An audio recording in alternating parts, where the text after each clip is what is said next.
Hey, you got any... Alright, dear Father, our loving... Wait, what? Dear Father, our loving God continues to bless me with visions, and I now know more certain than ever that the enemy is nearer with every day. I was scrubbing the stains from the floor of Daniel's room when the blessed music rose inside me and sank me into true sight, where I saw a creature like the burning sun, but with inward rings of teeth upon teeth, and dangling beneath limbs that I took to be arms, but were cocks that rose in chilling purpose as this monstrous sun descended.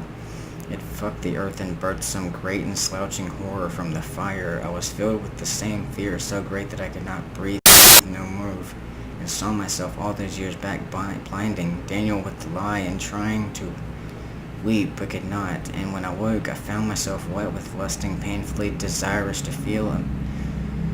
Whoa. This is weird. Feel a man inside me, and the feeling was not so far different from the fear. I tried to comfort myself with your teachings. Terror is as joy in the movement of God, but I could take greater comfort in your manhood. What is this?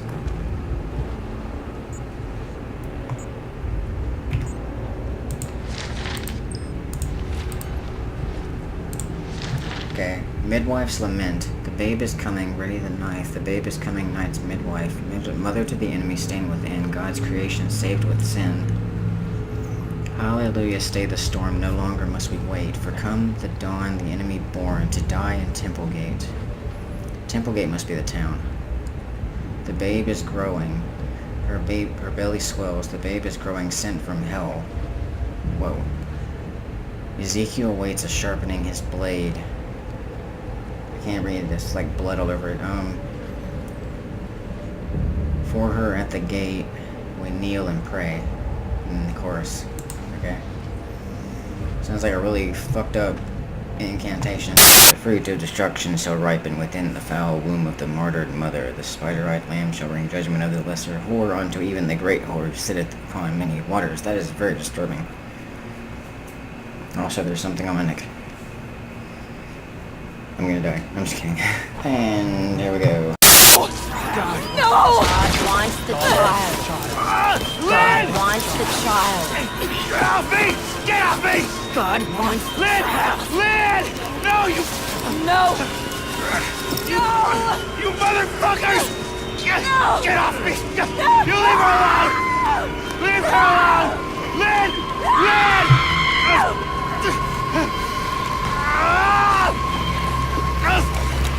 Fuck you!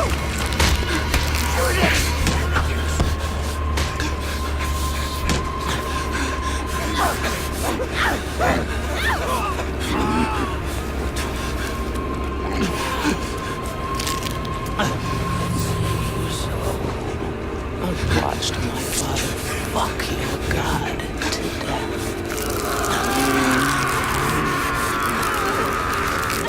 Wait! Wait! Man, no! Wait! No, wait! Don't! No! No! Oh! For fuck's sake! Take her home. I want to share my love with the Father. Motherfucker!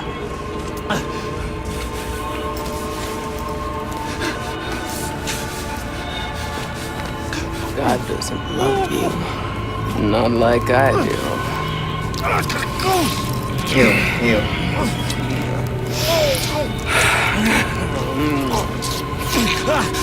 Yes, my love. Ah. We have, Mother.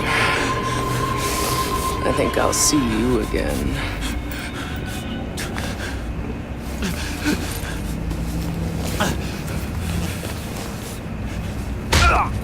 My name is Tara, and I am the youngest of my parents' 3 daughters. However, I only grew up with one sister, Katya, the middle child, who died when I was just a baby. I have no memories of her, and growing up, I didn't even know much about her death. All anyone ever told me was that she'd been in an accident. Until last night. Mom called me out of the blue, crying and telling me to come over right away. I drove out to the house and found her and Dad in the living room, looking pale and grim. Tara, honey, said Mom, sit down, we have to talk to you. What's going on? It's about Katya. My legs went numb and I lowered myself into an armchair. What do you mean? What's going on? Mom began to cry and Dad took over. It's been 23 years. Joanna has a husband and children, and you're engaged to be married. We can't keep it a secret anymore. You deserve to know what really happened to Katia. Tell me. It's a long story, Tara, and it all started when your sister was only a baby. My sister Katia was born on July 1st, 1984. 2 days later, my parents brought her home. They'd already had one child, my oldest sister, Joanna, and were overjoyed at having a new addition to the family. Katia was a beautiful baby, and everyone who met her loved her. Mom first noticed the car when Katia was about a week old. It was a rusted red truck with tinted windows and no license plate, and it would randomly appear in different locations around the neighborhood. Sometimes it would drive back and forth along the road, slowing to a crawl as it passed my parents' house. Of course, my parents were creeped out, but just as suddenly as the car had shown up, it vanished. Busy with work and raising their children, they soon forgot about it, until September. In the days leading up to the incident, Joanna had been talking about lightning flashing outside her window. Since there had been no recent storms in the area, my parents just assumed she was either dreaming or witnessing some kind of optical illusion, but would come to regret not taking Joanna's claims seriously. On the night of September 20th, 1984, both my parents were woken up by Joanna screaming and Katia crying. They burst into the girls' shared room and found Joanna sitting up in bed, pointing at the widow and babbling on about a witch watching her sleep. While Mom did her best to console the girls, Dad went to check the window. The lock had been broken and there was a handprint on the glass. Dad took a Polaroid photo of that handprint and was kept it to this very day. He showed it to me last night and it terrified me. The handprint doesn't look human. The fingers are way too long and pointed. Back to the story. Dad called the police, who came and did a thorough search of the house and surrounding property. They questioned neighbors and tried talking to Joanna, but couldn't get much out of her.